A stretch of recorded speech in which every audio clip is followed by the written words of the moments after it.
Hello, drafting students. This is a project for drafting 1 and 2, depending on what your class in. This could come out during your drafting 2 class or during your drafting 1 class. Right now, I want to say welcome to Bischoff's Basement, because during our COVID learning, this was where I was doing all of this.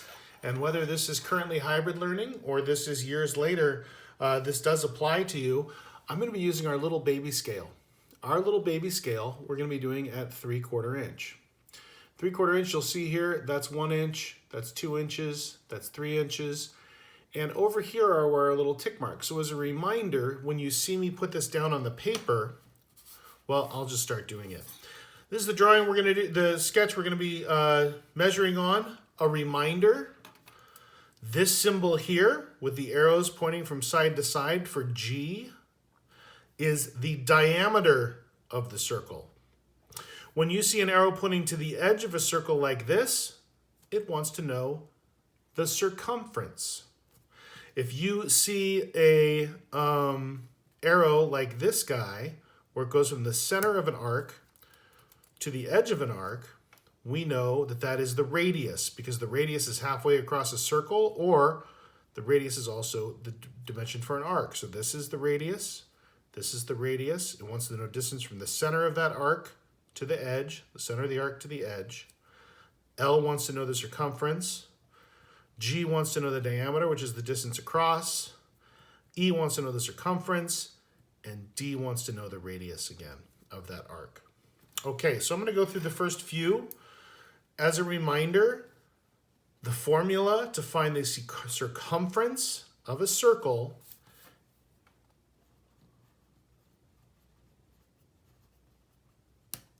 I don't know if I'm going to be able to use this pencil. Circumference equals pi times diameter. So that's this guy right here. Will be pi times the diameter. Pi, for our purposes, we can just do 3.14 equals pi. Okay.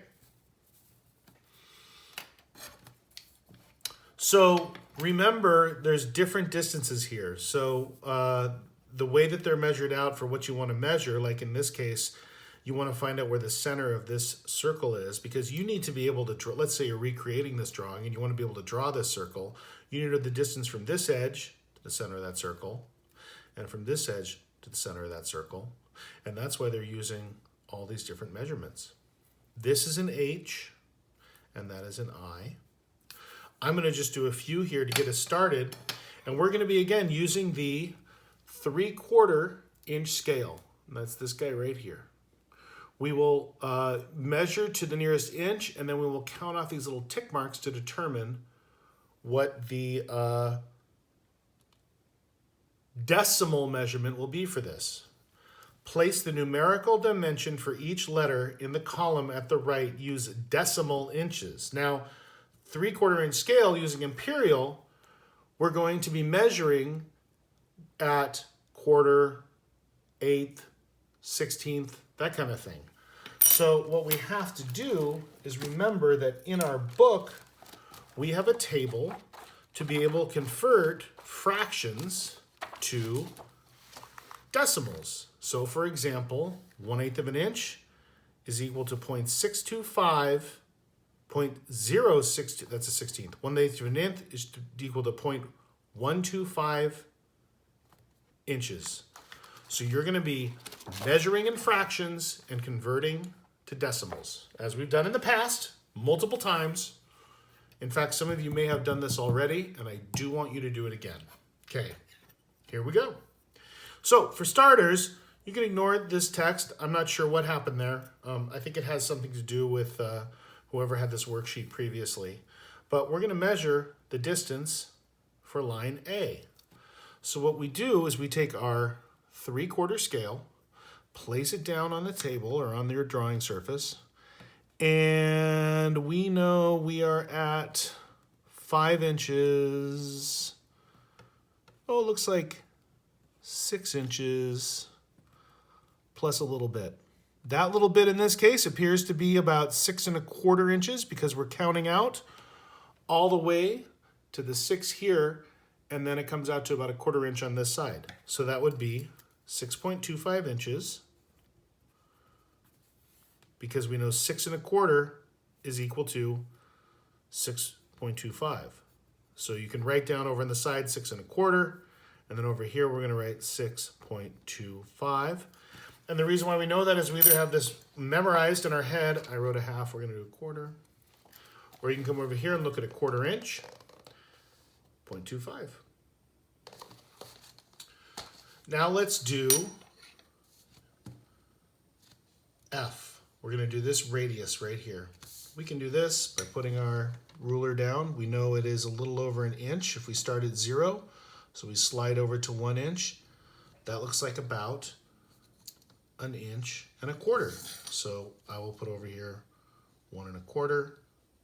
I know from either looking up on my chart or memory, oh, we're supposed to be doing that in F. Apologies. Luckily, we have these handy dandy things in our kits. It's eraser time.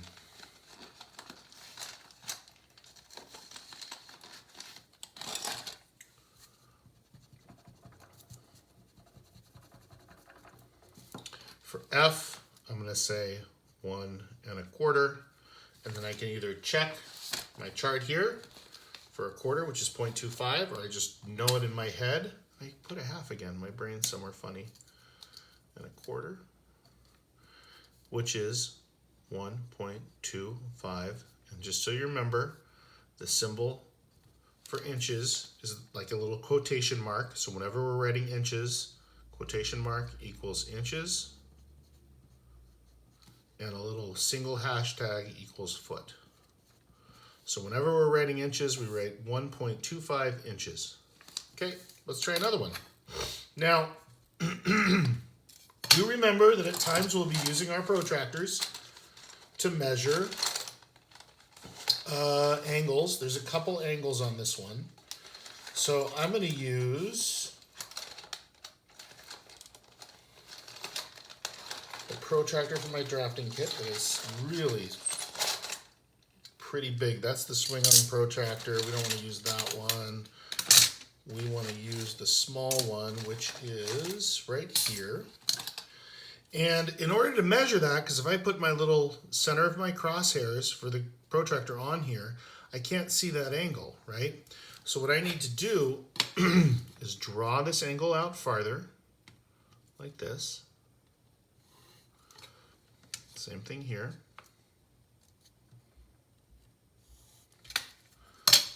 Now I can put my protractor on that center point, and I can double check.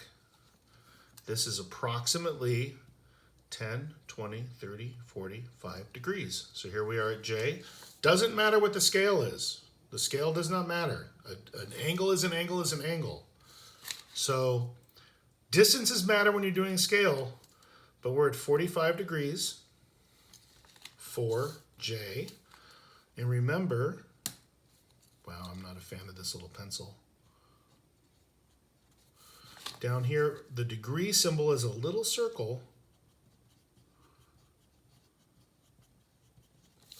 All right, I'll do one more. Excuse me, just because. Let's do a circumference so that you can remember how to do circumference on a circle, because you're also going to figure out this circumference. But let's do this little guy here. So I'm going to get out my 3/4 scale because we're going to measure the difference. Pi times diameter. Circumference equals pi times diameter. So it's less than an inch. It looks like that's about a 1/2 inch right there using 3/4 scale. It's about halfway across this line here. We go from 0 to 1/2 when we measure it. It's about a 1/2 inch. So L, if we want to find the circumference, is 3.14 times 0.5. Now you can put this into your calculator, or I'm going to do this in my head because half of 3 is 1.5, half of 0.14 is 0.07. So 1.57 we're going to put into, for the circumference for L, is L, the circumference is 1.57 inches. All right, I'm going to do one more, and then we're going to stop because I think you can do the rest of these yourself. Let's do...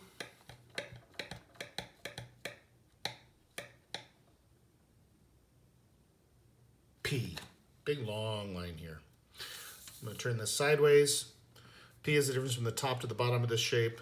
We're going to put our 3/4 inch scale down here. It is not quite 5 inches from the looks of this. It is 4 inches and some amount.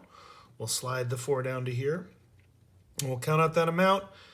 And that is approximately 3/4, 4 3/4 inches. 1, 2, 3, 4 3/4 inches for P. So let's go over here to P and put 4.75 inches, because 4 3/4 is equal to 4.75, and we know that as we come over here. And we go to 3/4 an inch. Oh, we have to go to the next page. 3/4 of an inch is equal to 0.75. This chart goes all the way to 64ths, 30 seconds, 16ths, 8ths, and quarters. So I want you to fill in the rest of these. You're going to take a picture on your Chromebook or your phone or whatever it is, and you're going to turn this in through Google Classroom. If you have any questions, you know how to get a hold of me. I can be reached at eric.bischoff@bethel.k12.or.us, or you can contact me through Remind at WilHiDraft, WILHIDRAFT. And you can also find me in Zoom if we're still in hybrid learning, or talk to me in class. That's it. That's all you got to do with this sheet. That's it. It won't take you long. I did a lot of these for you. You've still got most of them to do, but it should be pretty quick. Thanks, y'all. Have a wonderful rest of your day, and I'll talk to you soon.